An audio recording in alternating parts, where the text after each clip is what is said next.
You ask Tiger to calculate. This deals with linear inequalities with one unknown.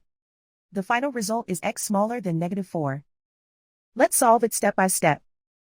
Group all constants on the right side of the inequality. Add 1 to both sides.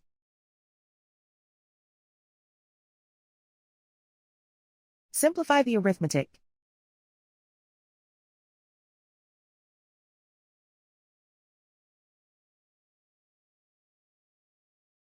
Isolate the x.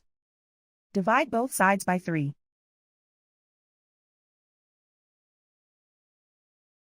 Simplify the fraction.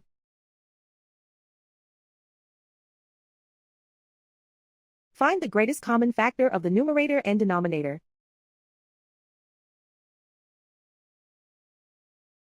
Factor out and cancel the greatest common factor.